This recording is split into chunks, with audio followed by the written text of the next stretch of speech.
Wholeness and welcome to month 7 of the Pāramitā challenge for March 2022. This month, I'm going to do it all in one take again. There's only 3 major sections too, and this comes from the doctrine of mere consciousness.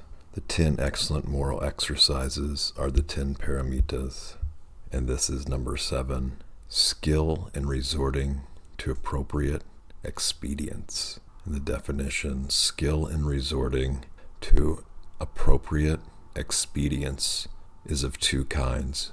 Skill in turning the mind towards Mahābodhi, supreme enlightenment, and 2, skill in delivering sentient beings from suffering. Again, the language on this I find fascinating. Skill is pretty clear. Resorting, though, to me, resorting means like, okay, this, and this is happening, and I have to resort to something that I normally wouldn't do.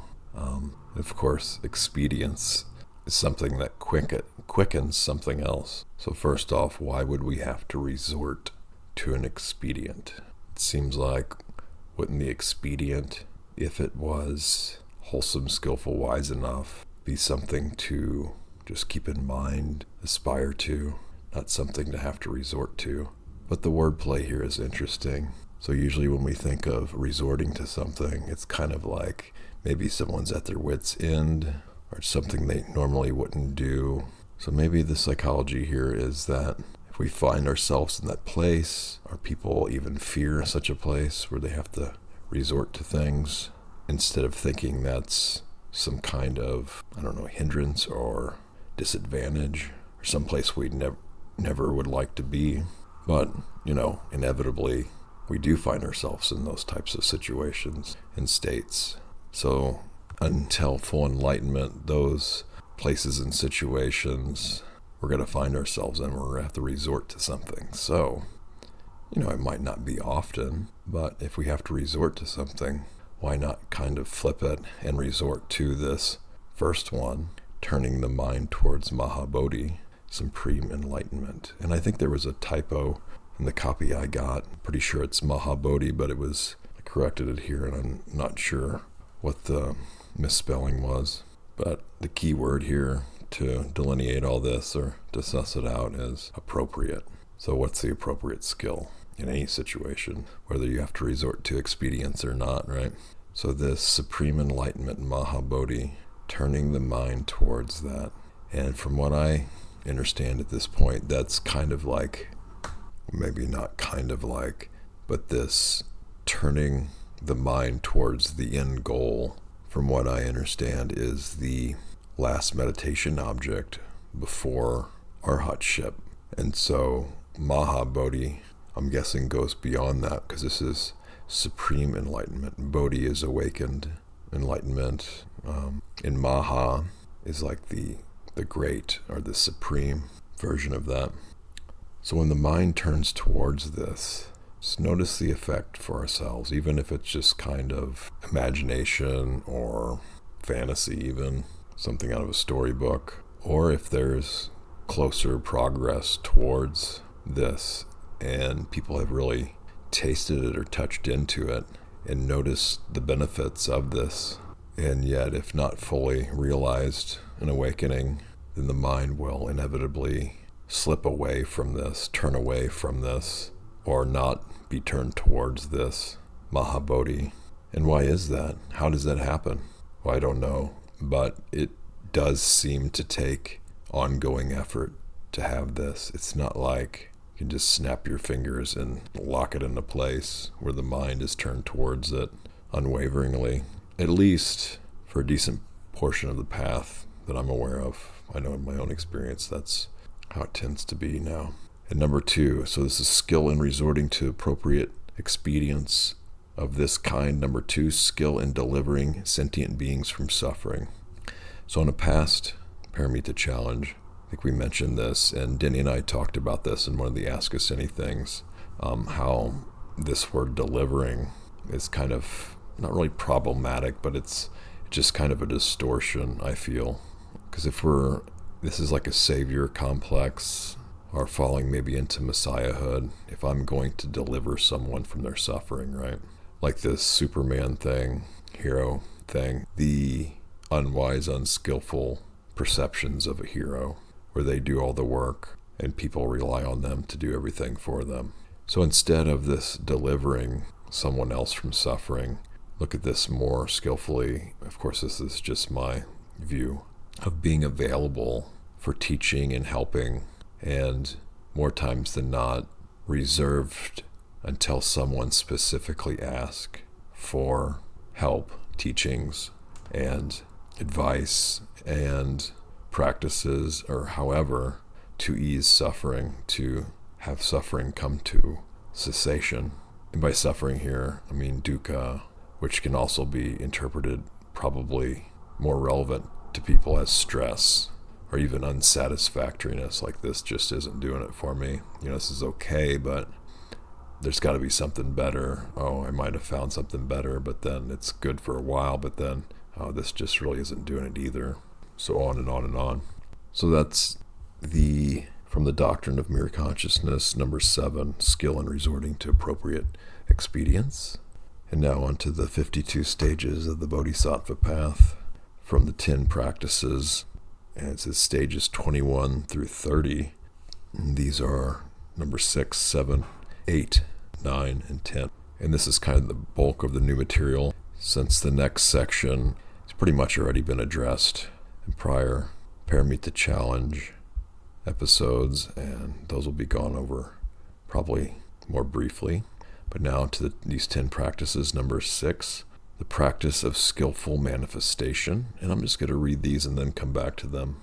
We practice purity of thought, word, and deed, as well as non-craving, non-acquisition, and non-clinging. Number 7, the practice of non-attachment.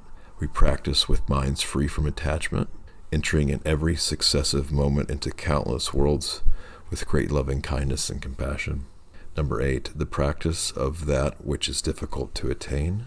We practice the perfect inconceivable roots of goodness, which are difficult to attain, and having supreme understanding of the Buddha's teaching, which is also difficult to attain. Number 9, the practice of good teachings. We practice with a mind both pure and cool as a reservoir of truth for the sake of beings of all worlds. Number 10, the practice of truth. We practice perfect true speech and act in accordance with what is said and speak in accordance with what is done. Okay, so now back to number 6, the practice of skillful manifestation. We practice purity of thought, word, and deed, as well as non-craving, non-acquisition, and non-clinging. So this word manifestation is interesting here. Skillful manifestation. So I'm not immediately seeing its relevance to the description, other than if our thoughts, words, and deeds are considered manifestations. I guess our deeds could definitely be. And our words, in a way. I guess when I think of manifestation, I think more of bringing something into the material plane, creating something, or having something come before us in the material world. So we practice purity of thought, word, and deed. This part, what is purity? I feel it's a pretty important question. So what one might think of as pure, one might think that's not very pure. Or some people might say, well, some people go overboard on purity. Well, where's the sweet spot? I don't really know. If I had to guess, I like this word wholesome maybe better. The word whole is in wholesome. And so instead of being fragmented and partly this, partly that, partly defiled, partly pure, what leads towards and what leads away from wholeness and wholesomeness? I guess maybe another way to look at purity is a goldsmith, where when gold's melted down, there may be some impurities that rise to the top and then that are skimmed away. And so there's some people say certain practices can lead to purity. And then from what I gather, the more Buddhist understanding is our ethics, sila, help promote and develop purity. And we'll get into those ethics in the next section, which are the precepts, and as a practice, not as commandments, obviously. So however we want to take this word purity, I'm sure people will know examples and reference points from others or themselves of what thoughts, words, and deeds seem to be pure and what thought, words, and deeds seem to be more unpure. And I feel it's helpful to maybe notice or point out why this might be important. What's wrong with just living in filth, or not wrong, but like, so what if I live in filth or dirty mind, like a pig in their own excrement? What's so bad about that? You see these figures on media and stuff, and a lot of them are, I guess some are portrayed like that and kind of actually lauded and celebrated for depravity. I feel that's maybe different from someone who's actually not so pure, but is not in denial about it, is open to working or going towards a path of purity, can see the benefits of it, is open to help, assistance, teachings along the way, can see maybe the potential benefits of wholesomeness, how it does lead towards the benefit and happiness, especially long term, of myself and others, because we know actions have consequences. A skillful, beneficial, wholesome action will tend to have skillful, wholesome, beneficial results, and vice versa. Maybe not immediately, but it just seems to be a law of this realm at the moment. It's like if we throw a ball up in the air, no matter how much we want to have it maybe launch into space, it's just not the way reality is structured here now.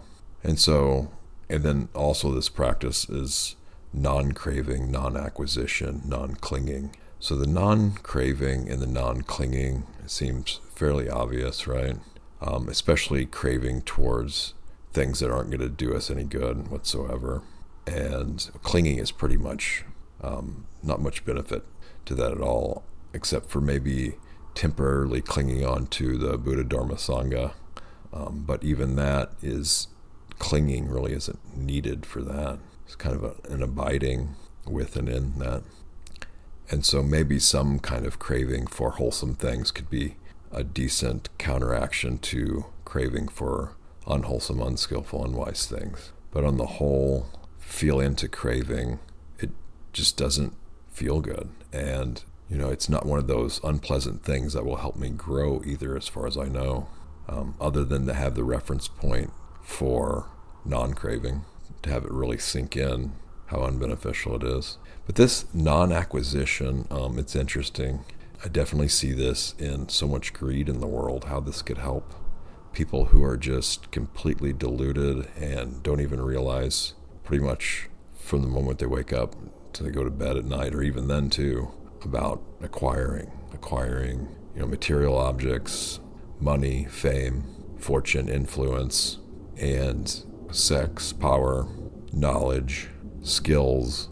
Although knowledge and skills can be really beneficial if they're those leading towards less suffering and realizing awakening. So that's the obvious downside of craving, and we see that, we can see that play out. It doesn't take much effort to see that playing out in the world. It seems like it might have gotten a little bit better with the shutdown, but in a way that's had a big downside too of just people's livelihood, and then because of the whole monetary system and the way the economy is structured, and then the even maybe more unwholesome proposed solutions to that. So it is really a big mess. But non-acquisition, I guess I don't want to completely write off acquisition, because the examples I mentioned before are in the context of service to self only, right? So there are things we can acquire wholesomely, skillfully, and we all have to make some kind of living or pay the bills too. So when we acquire, I think in and of itself, acquisition isn't necessarily a unpure thing. Again, we have to look at how things are acquired and what they're going to be used for. Particular acquisitions can actually be used to help others as well. Humanitarian service to others. Even just going to a restaurant, if it's viewed in the way that, okay, well, this restaurant actually has wholesome food, it's not been corrupted with chemicals, pesticides, practices that promote the land to be in a state of distress. We can go there, and if it is good food, then we're supporting the farmers. If it's been transported well to the restaurant, then that's beneficial for the people who transported it.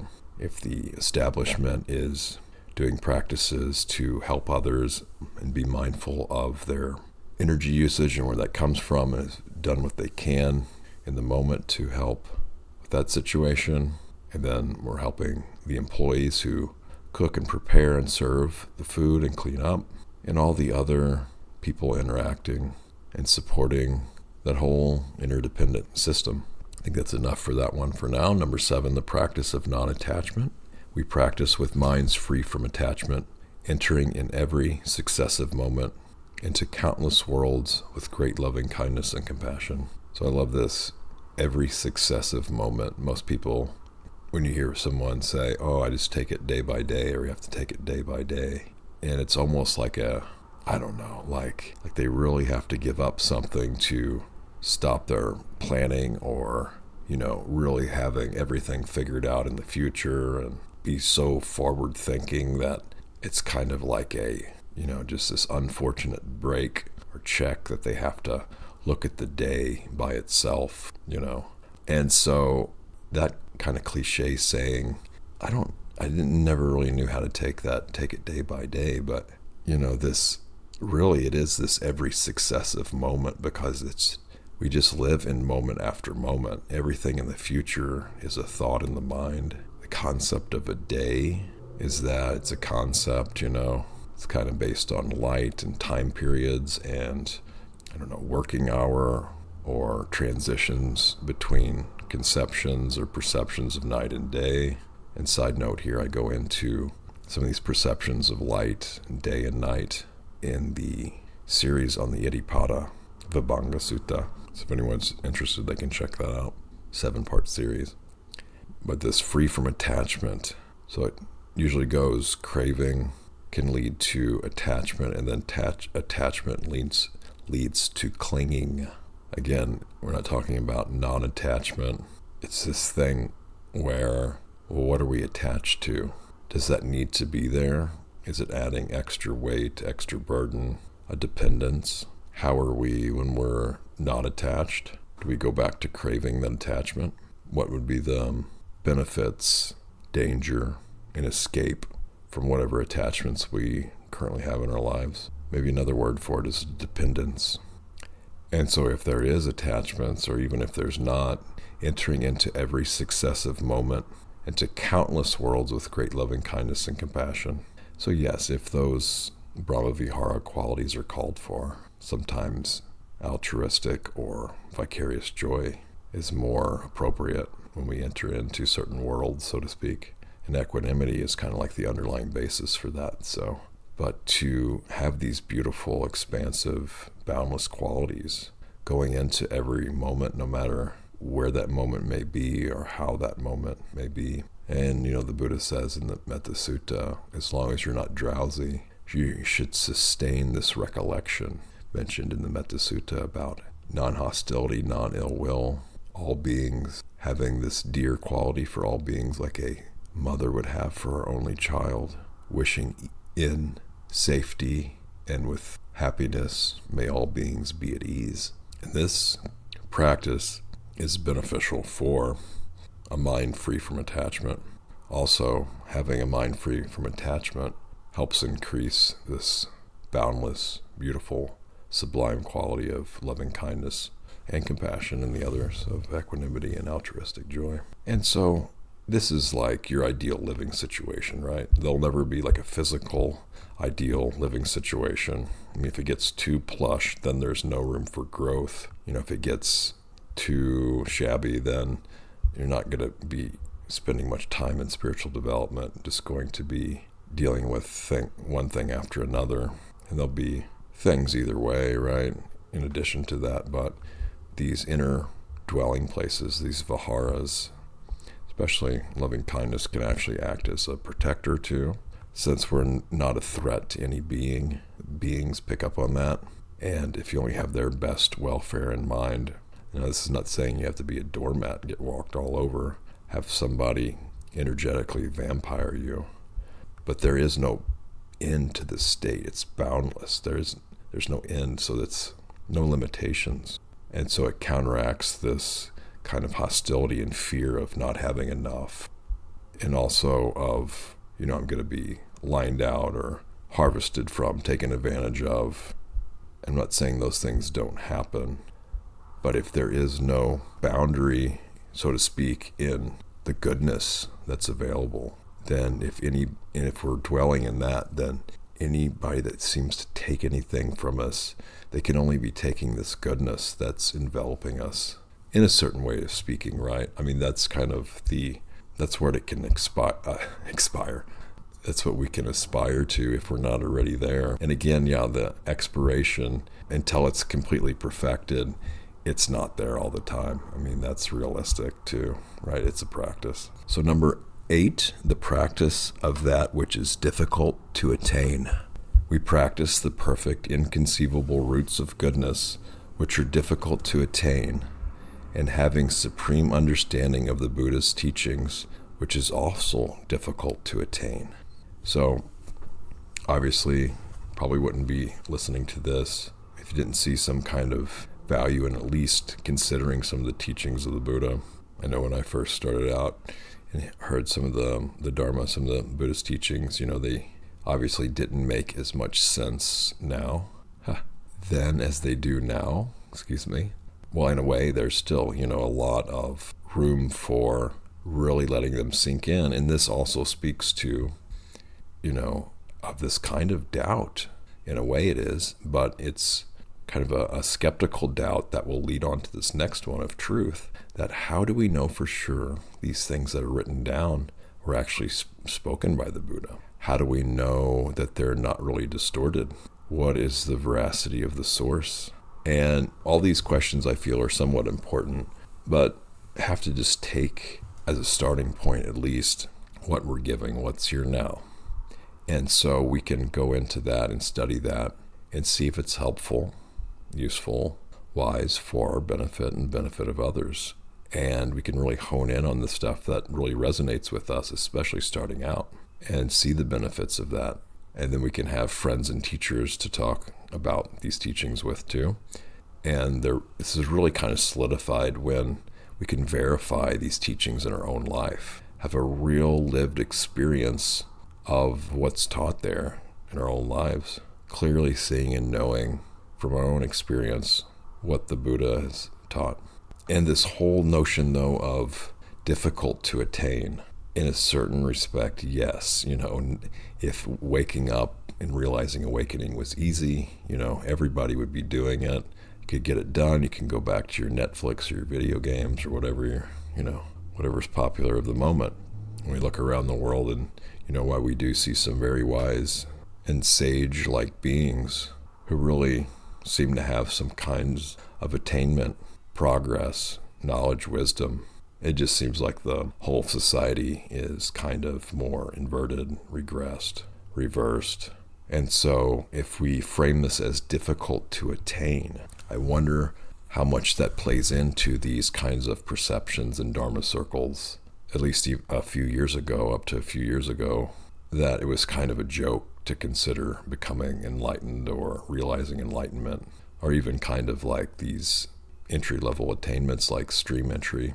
It was kind of like considered a fairy tale, or, that's something in a story. I mean, it's admirable, but, that's never possible. And so I'm going to make a joke about it. And I just want to get together and do this to feel good and have a kind of community where, I can get some kind of, worldly benefit while I go on and do mainly just kind of run-of-the-mill ordinary things. And it does sound like a discouragement, but it's kind of an encouragement, though, that this is possible. The Buddha taught that if it wasn't possible, I wouldn't teach this. And so I just don't see the wisdom, the benefit of disparaging oneself that it's not possible and having this kind of mindset like totally unattainable. Let's have a good laugh about it, but at the same time, we'll just go along with what everybody else is doing with this, and that kind of thing feeds into the next one too, where we can help cut through that with truth. But one brief note before we go on to that is that, this can also be difficult to attain. I would use the word challenging, because we do not have a living Buddha that I know of that's also a teacher on the world stage, right? In fact, our society, it would be funny, I think, if a Buddha did manifest in the world today that what kind of media spin would be that, how much would be demonized or overly praised by some, the extremes that we're in society, especially in the United States here. It would be kind of like a media circus sideshow, maybe, is what I'm thinking. That doesn't help much of the perception I just mentioned, breaking out of it, because we're so conditioned to viewing the world, at least having some kind of reference point to popular media, right? I mean, the whole world, pretty much, at least part of it, is familiar with what comes out of Hollywood, what comes out of the media in the United States, right? And as we all know, it's a little bit different from actual reality. And yet, how much confusion there is between the two, and how much kind of bleed through, how one affects the other. The perfect, inconceivable roots of goodness. I love this phrase. I don't know much what to say about it, other than once we kind of see and know goodness, it's just kind of like a natural commitment towards it, however we want to define goodness. And there's this saying, life is too perfect to be fair. I guess maybe a way to couch that in Buddhist language is everything's unfolding due to lawful causes and conditions, or due to causes and conditions and a lawful reality. But I wonder if the Buddha could conceive of the roots of goodness and what makes these roots perfect. That's a larger topic and exploration, I think, that goes beyond the scope of this podcast episode. So 9, the practice of good teachings. We practice with the mind both pure and cool as a reservoir of truth for the sake of beings of all worlds. So I guess I don't see a absolute link, and where pureness and coolness is a reservoir of truth for the sake of beings all over the world. Now I can see the benefits of purity and coolness as a resource for beings in the world, but I guess I don't see how pureness and coolness in itself is a reservoir of truth. I mean, there can be true pureness, true coolness, and it can be beneficial for beings, and it can definitely lead towards more truthfulness and pursuit of truth, understanding of truth, abiding in truth. But I'm not really seeing how that in and of itself is a reservoir of truth. But maybe it's a technicality here. Sometimes truth, though, is not cool. Sometimes truth is hot or evokes heat, action. Sometimes truth is spoken to impure things. I don't know if truth is either pure or impure. It just is the reality of things. But what I'm taking from this is that, yes, being pure, of pure mind, with a cool, calm, collective mind, tends to be of more benefit for ourselves and other beings. In many situations now, certain situations might call for some heated action. It's got to be wholesome and skillful, wise and appropriate. But I don't know how good it would be to just stand by coolly, calm and collectively when some kind of dire action is called for to help someone. But then keeping that state sustained when it's not needed can be unhelpful too. So truth is a big part of my journey, and I've done blog posts on this. One's wisdom snippets on truth. I've done these other wisdom snippets on other topics, and then also on a full moon gathering about truth. Anyone interested could probably just search my website for truth and find these.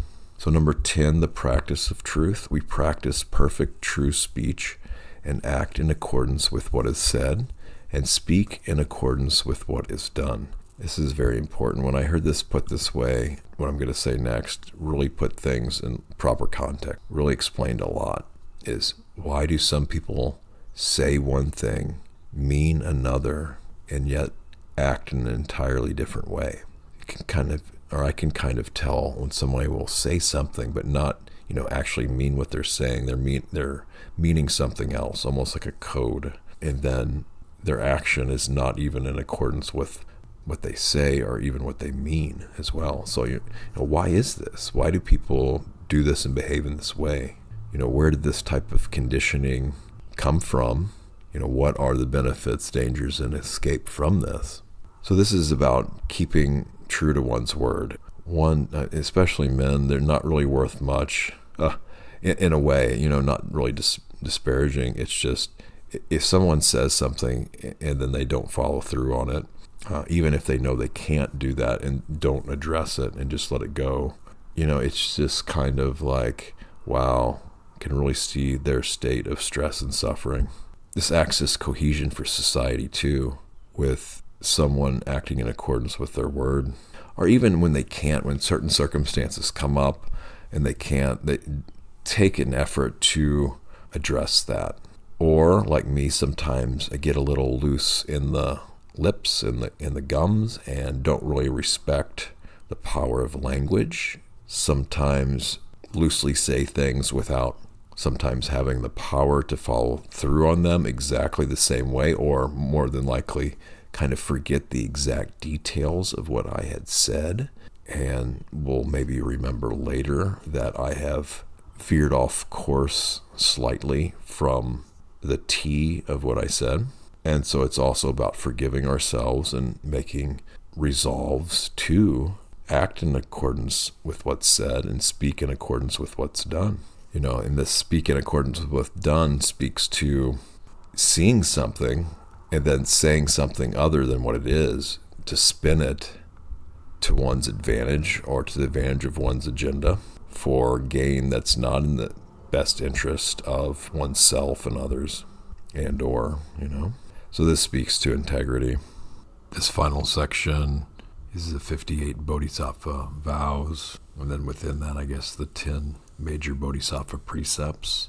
And I'm not going to go over these again, although they're listed here, other than maybe briefly or maybe not. So number 1, don't kill.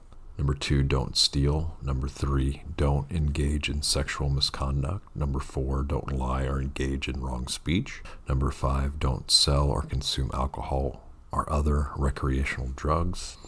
Don't discuss the faults of the Sangha. Number 6. And number 7, don't praise yourself or disparage others. So the 7 is the one that has not yet been addressed, so that will be the one that will be addressed here.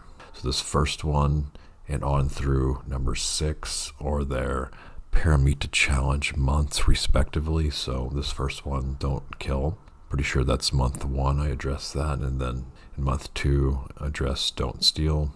Number 3, don't engage in sexual misconduct. Month 4, don't lie or engage in wrong speech.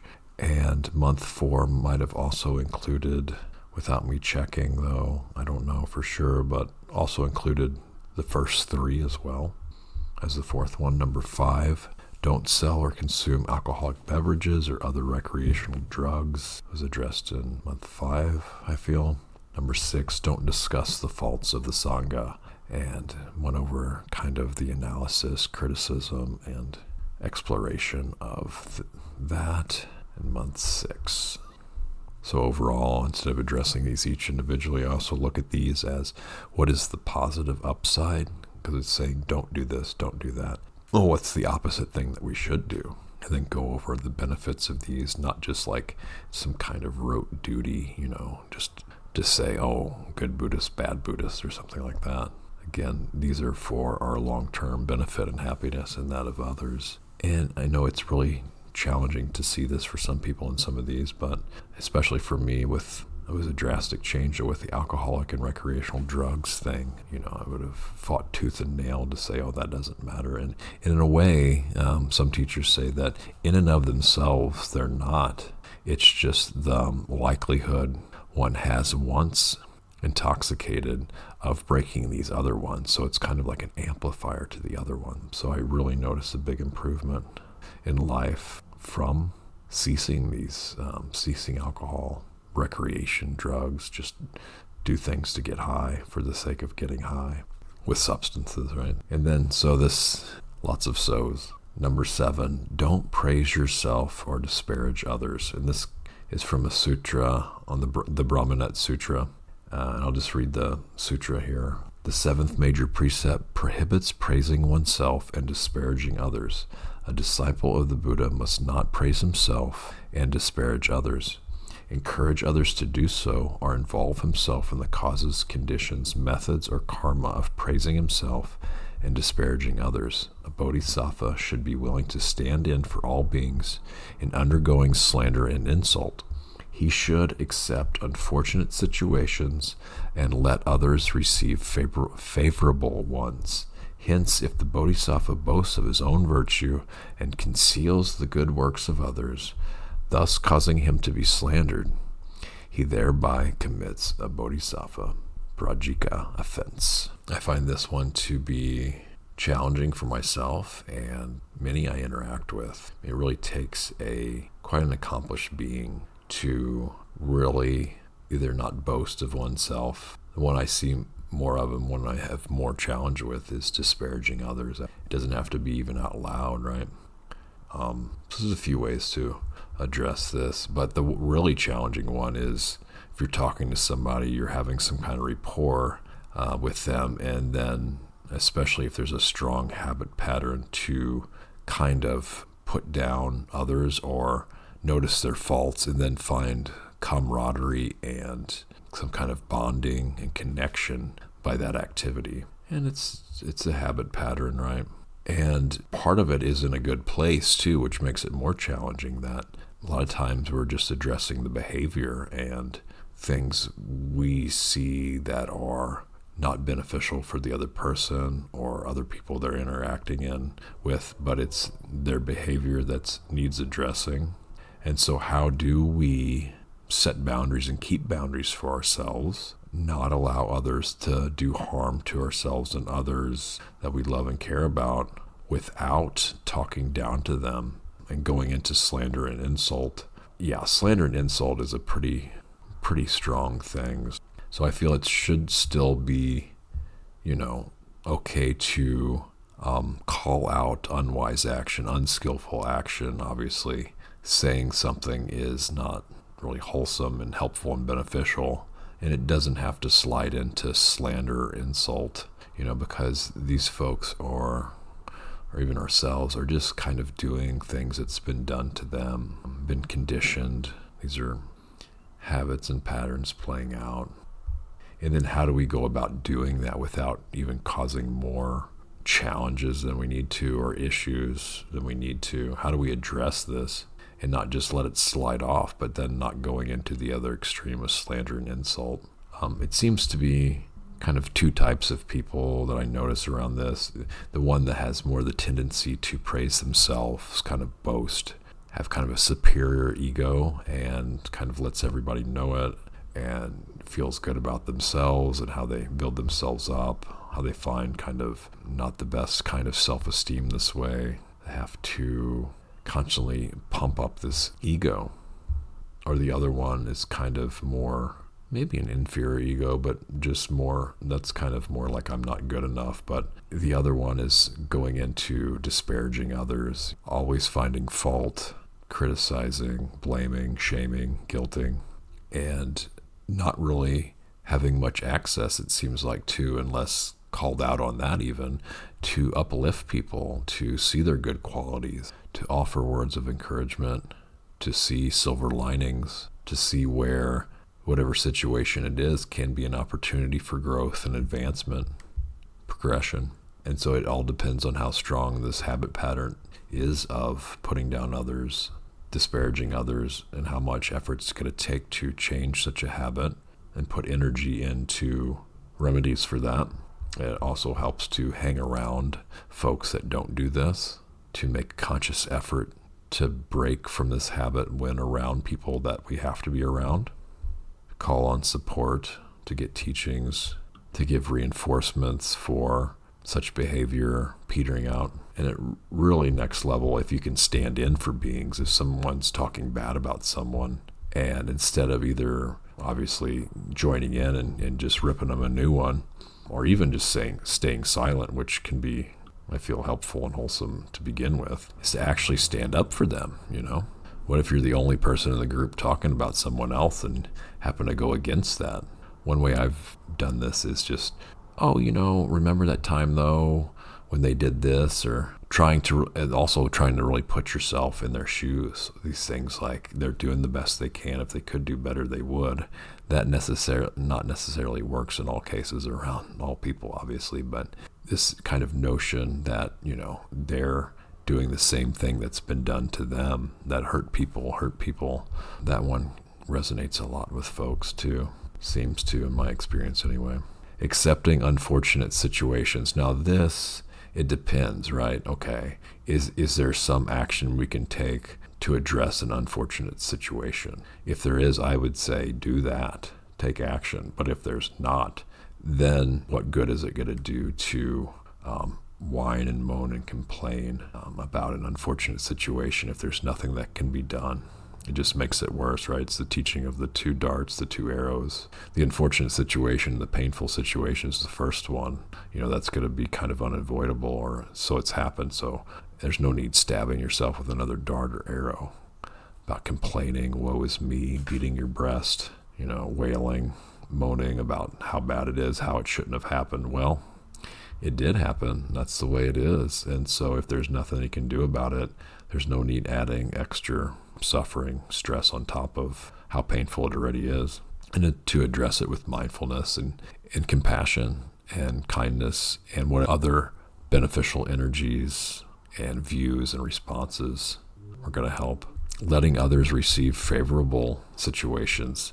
Yes, this one I find a lot easier because if you can really see the suffering and stress in the world, then it's easier to let people receive favorable situations, even if just for briefly to relieve some amount of suffering.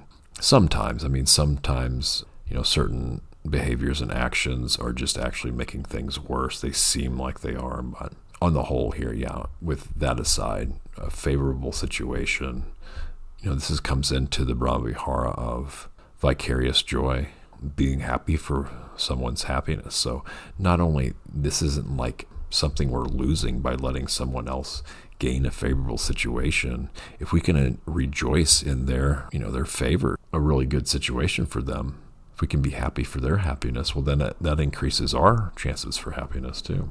One of the more challenging Brahmaviharas for me, by the way.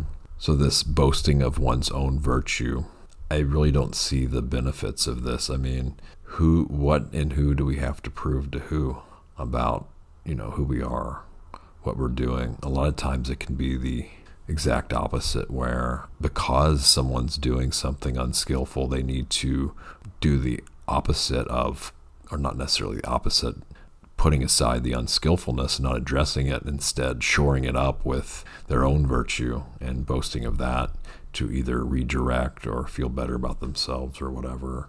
But that's also not to neglect one's goodness as well. So these can be taken to the extreme too of, okay, if you're totally putting aside praising yourself to the extreme, then this could potentially be deprecating to one's self-esteem, right?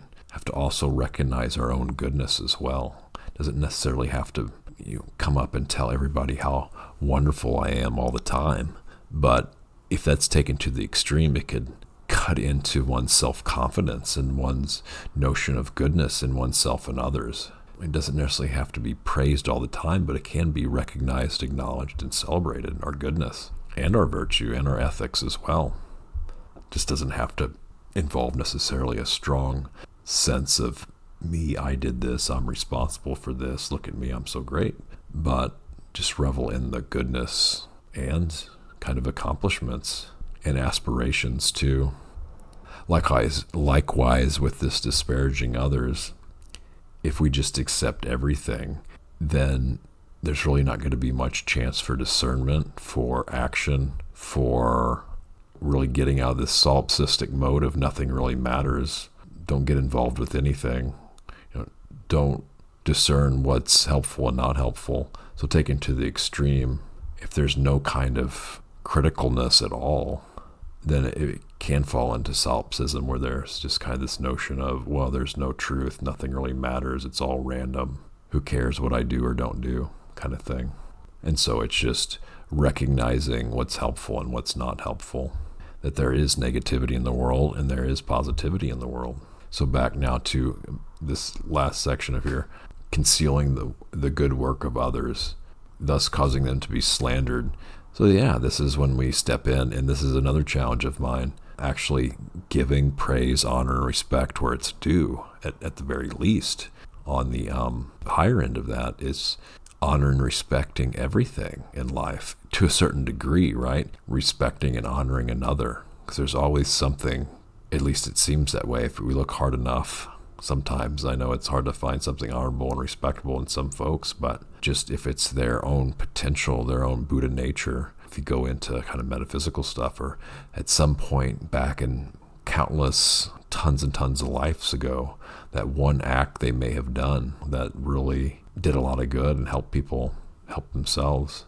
So this is important to speak up, especially for encouragement and empowerment of others. If in a situation where you know someone's not done something that someone's accusing them of, and you could stand up for their goodness, so they don't get slandered and their reputation doesn't get degraded, then that should be done.